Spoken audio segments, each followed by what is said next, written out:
नमस्कार दोस्तों, जैसा कि आपको पता होगा कल 5 जून को वर्ल्ड एनवायरनमेंट डे था। इसी के मौके पर प्राइम मिनिस्टर मोदी यहाँ पर कुछ स्पीच दे रहे थे। आपने सदगुरु जी का नाम सुना होगा, तो सेव द सॉइल का पूरा कैंपेन चलाया जा रहा है। तो उसी समय अनाउंसमेंट किया गया उनके द्वारा कि भारत ने 10% का जो एथेनॉल ब्लेंडिंग है पेट्रोल में उसको अचीव कर लिया है ahead of the target time, मतलब कि जितना समय निर्धारित किया गया था उससे पहले ही यहाँ पर इसको अचीव कर लिया गया है। तो चलिए इस वीडियो के अंदर डिटेल से समझते हैं एथेनॉल ब्लेंडिंग के बारे में, कैसे भारत ने अचीव किया, आगे क्या है, काफ़ी कुछ जानने को है। चलिए आगे बढ़ते हैं, लेकिन उसके पहले बहुत इंपॉर्टेंट अनाउंसमेंट। अगर आप यूपीएससी की तैयारी कर रहे हैं, कोर्स लेना चाहते थे, तो देखिए स्टडी आईक्यू पर जो पूरा कोर्स है यूपीएससी का उसको ओवरऑल कर दिया गया है, मतलब कि बहुत बड़े चेंजेस किए गए हैं। जितने भी क्लासेस हैं अब आपको लाइव दिया जाएगा। इसका बैच स्टार्ट हो रहा है 20 जून से। ये सारे सब्जेक्ट्स आप देख सकते हो। 20 जून से पॉलिटी स्टार्ट होगा, फिर हिस्ट्री, ज्योग्राफी करते हुए सब कुछ कवर किया जाएगा। 900+ आवर से ज़्यादा टीचिंग है, तो इसका जल्द से जल्द फायदा उठाइए। और ध्यान रखिएगा, ये कोर्स अभी आपको 25,000 के बजाय 20,000 में मिल रहा है। प्लस अगर आप एक्स्ट्रा 1500 का डिस्काउंट चाहते हैं सिर्फ 18,500 में, कोड इस्तेमाल कर लीजिए अंकित लाइव, इससे आपको डायरेक्टली डिस्काउंट मिल जाएगा। इसके अलावा अगर आप एमसीक्यूज अटेम्प्ट करना चाहते हैं तो मेरे इंस्टा पेज पर जा सकते हैं, वहां पर स्टोरीज में जितने भी एमसीक्यूज हैं उसको आप अटेम्प्ट कर पाएंगे। तो चलिए इसके बारे में हम जानें, उसके पहले आपके लिए जरूरी है कि एथेनॉल ब्लेंडिंग समझ लीजिए होता क्या। देखिए, जब मैं एथेनॉल कहता हूं, एथेनॉल का सिंपल अर्थ है it is the organic compound ethyl alcohol.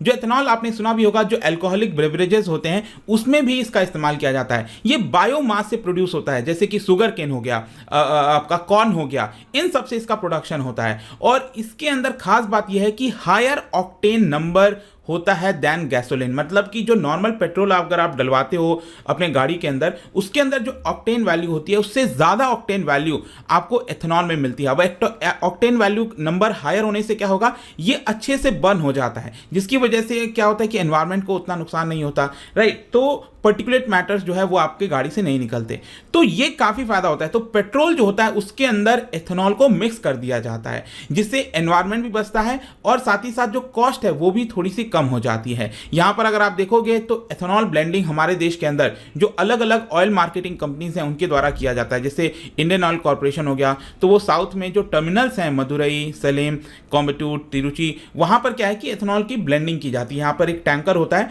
जो कि डायरेक्टली पंप करता रहता है, सेपरेट पंपिंग मशीन होती है, वो पेट्रोल में उसको मिक्स करता रहता है। वैसे हिंदुस्तान पेट्रोलियम के द्वारा किया जाता है चेन्नई में, भारत पेट्रोलियम हो गया वो चेन्नई और करूर में करते हैं। इस तरह से आपको ब्लेंडिंग देखने को मिलेगा। क्वेश्चन ये भी आपके मन में आ सकता है कि एथेनॉल का कॉस्ट कितना होता है। जैसे कि प्रेजेंट में अगर आप देखोगे जो डीजल और पेट्रोल है उनके प्राइसेस 90 रुपीज़, 100 रुपीज़ इस तरह से हो गए, लेकिन एथेनॉल का कॉस्ट जो है अभी कुछ समय पहले 61 था, लेकिन अभी आई थिंक शायद ये 63.5 के आसपास हो गया है 1 लीटर का। तो जाहिर सी बात है ना कि अगर आप कम कॉस्ट वाला पेट्रोल में मिक्स करते हो तो आपको कॉस्टिंग कम आ जाती है, तो इसकी वजह से यहाँ पर ओवरऑल कॉस्ट कम होता है। लेकिन ध्यान रखना है, जो पेट्रोल का दाम होता है मार्केट में वही आपको पे करना है। ऐसा नहीं है कि एथेनॉल ब्लेंडेड वाला जो पेट्रोल है उसके लिए आपको कम पे करना होगा, ऐसा नहीं है, सेम आपको कॉस्ट देनी होती है। लेकिन अभी क्या हुआ है, देखिए यहाँ पर भारत के द्वारा कोशिश किया जा रहा था कि एथेनॉल जो है उसकी ब्लेंडिंग जो है पेट्रोल में उसको बढ़ाया जाए। अब जाहिर सी बात है, आपको पता है कि भारत डिपेंडेंट है बाहर के देशों पर। 85% जो पेट्रोल क्रूड ऑयल है हम बाहर से मंगाते हैं। तो अगर मान लो एथेनॉल की संख्या बढ़ाया जाएगा तो जाहिर सी बात है ना, जितना हम एथेनॉल बढ़ाएंगे उतना कम हमें इंपोर्ट कराना होगा।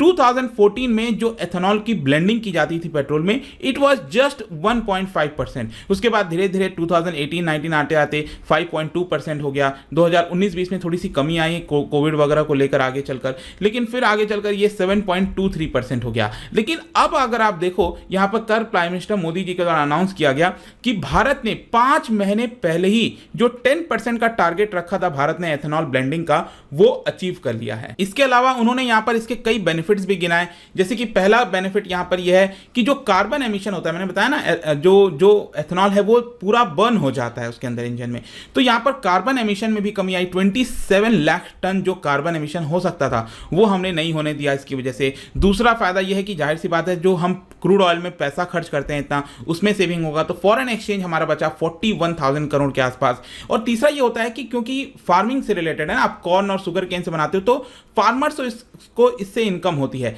40,600 करोड़ का इनकम अगेन फार्मर को यहां पर हुआ है। तो कल प्राइम मिनिस्टर मोदी जी के द्वारा सेव द सॉइल जो प्रोग्राम हो रहा था, सदगुरु जी के द्वारा कंडक्ट कराया जा रहा है, उसमें वो पार्टिसिपेट कर बोल रहे थे। जहां तक नेशनल पॉलिसी की बात है कि बायोफ्यूल को लेकर क्या पॉलिसी है देश के अंदर, देखिए सेंट्रल गवर्नमेंट ने यहां पर प्रोग्राम चलाया है EBP, एथेनॉल ब्लेंडेड पेट्रोल, जिसमें पेट्रोल के अंदर एथेनॉल को ब्लेंड किया जाता है। तो यहां पर मेन एम यही है कि एनर्जी सिक्योरिटी रहे देश में, जो इंपोर्ट के ऊपर डिपेंडेंसी होती है वो कम हो, फॉरेन एक्सचेंज सेविंग हो, एनवायरमेंटल इश्यूज हो गया, या फिर एग्रीकल्चर को बूस्ट करना, ये सारे मेन एम है आपके एग्जाम पॉइंट ऑफ व्यू से वेरी इंपॉर्टेंट। इसके अलावा 2018 में सरकार नेशनल पॉलिसी ऑन बायोफ्यूल लेकर आई थी, जिसके तहत भारत सरकार ने 2030 का टारगेट रखा था कि 20% एथेनॉल ब्लेंडिंग की जाएगी। अभी क्या है, 10% हमने अचीव किया है, तो 20% किया जाएगा ऐसा 2030 तक। लेकिन एक्चुअली क्या हुआ कि जिस तरह की परफॉर्मेंस रही, जो एनकरेजिंग परफॉर्मेंस रहा है रिसेंट टाइम्स में, इसको देखते हुए सरकार ने यहां पर डिसाइड फाइनली ये किया है रिसेंटली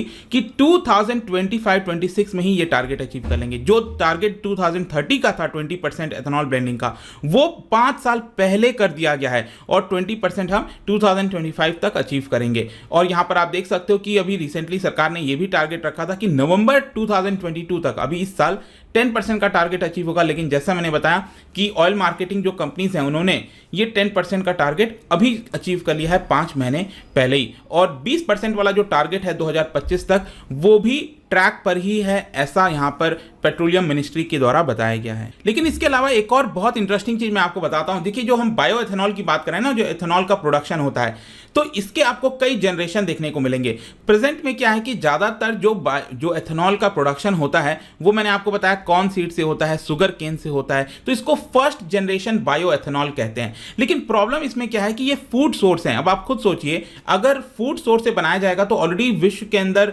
फूड को लेकर कमी है, खाने को नहीं है लोगों के पास, और उसी से अगर हम एथेनॉल ब्लेंडिंग करेंगे, एथेनॉल को बनाएंगे, तो ये तो सही नहीं होगा। इसी को लेकर कई सारे जो एनवायरमेंटलिस्ट हैं, एक्सपर्ट्स हैं, उनका मानना है कि हमें फर्स्ट जनरेशन से इसको सेकेंड जनरेशन शिफ्ट करना चाहिए। सेकेंड जनरेशन में क्या होता है कि जो फार्म वेस्ट होता है, जैसे कि कॉर्न कॉप्स हो गया, राइस हस्क हो गया, जो वेस्ट निकलता है ना एग्रीकल्चर फील्ड में, उससे भी क्या किया जा सकता है कि सेल्यूलोज बनाया जा सकता है, और उसको फर्मेंट करके एथेनॉल का प्रोडक्शन किया जा सकता है, और फिर फाइनली एथेनॉल ब्लेंडिंग की जा सकती है। तो सेकेंड जनरेशन जो बायोएथेनॉल है, उसके ऊपर फोकस करना चाहिए। लेकिन अगेन इसमें भी अगर आप देखोगे तो यहां पर फूड सोर्स का इस्तेमाल हो रहा है, वाटर का इस्तेमाल हो रहा है, कई सारी चीजें हैं। लेकिन एक थर्ड जनरेशन बायोएथेनॉल है, जिसके अंदर यहां पर फूड सोर्स का इस्तेमाल नहीं होता। यहां पर जो एल्गी है वो वेस्ट वाटर, सीवेज वाटर और सॉल्ट वाटर में प्रोड्यूस किया जाता है, और एल्गी के माध्यम से बायोएथेनॉल का प्रोडक्शन होता है। तो ये क्या है कि जो वाटर है, जो ह्यूमन कंजम्पशन के लिए वाटर है, वो हम सेव कर सकते हैं, और वेस्ट वाटर के अंदर एल्गी को प्रोड्यूस किया जा सकता है। तो इसके कई फायदे हैं। तो यहां पर थर्ड जनरेशन, लेकिन अभी क्या है, अभी तो हम फर्स्ट जनरेशन में चल रहे हैं। धीरे धीरे सरकार कोशिश कर रही है सेकेंड जनरेशन, और आगे चलकर थर्ड जनरेशन भी किया जा सकता है। वैसे फोर्थ जनरेशन भी आता है, मैं उसके अंदर नहीं जाऊंगा। लेकिन कल क्या हुआ कि प्राइम मिनिस्टर मोदी यहां पर जब भाषण दे रहे थे, तो ये एथेनॉल के साथ साथ उन्होंने इस मौके पर कुछ और भी बताया, जैसे नॉन फॉसिल फ्यूल को लेकर। आपको पता होना चाहिए कि 2030 तक टारगेट रखा गया था कि भारत जो है वो 40% इंस्टॉल्ड जो पावर जनरेशन कैपेसिटी है वो नॉन फॉसिल फ्यूल से लाएगा। मतलब कि जितना पावर जनरेशन हमारे देश के अंदर होता है, हम कितना वो सोलर एनर्जी, विंड एनर्जी से ला रहे हैं, कोयले का इस्तेमाल नहीं कर रहे हैं, तो वो भी हमने ऑलरेडी अचीव कर लिया है। इसके अलावा सोलर एनर्जी की कैपेसिटी हमने 18 टाइम्स बढ़ाई है, और कई सारे अब आगे चलकर पॉलिसीज लाई जा रही हैं, जैसे हाइड्रोजन मिशन हो गया। इसके अलावा यहाँ पर प्राइम मिनिस्टर मोदी ने एक और चीज़ बताया कि कार्बन फुटप्रिंट के बारे में।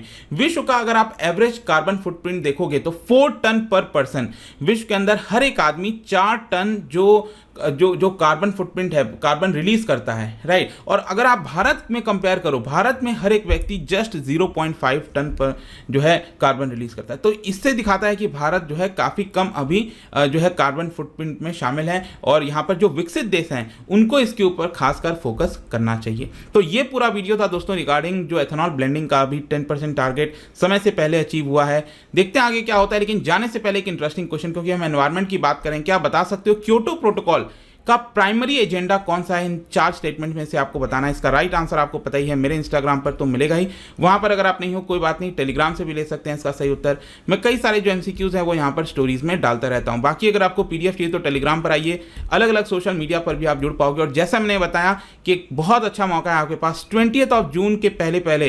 इनफैक्ट ये जो प्राइस रखा गया है अभी कुछ ही शुरुआती लोगों के लिए रखा गया है, तो यहाँ पर अंकित लाइव कोड का इस्तेमाल करिए ऐप और वेबसाइट पर, और इसका फायदा आप उठा सकते हैं। आई होप कि वीडियो आपको पसंद आया होगा। मिलता हूं आपसे next time. Till then, thank you very much, see you soon.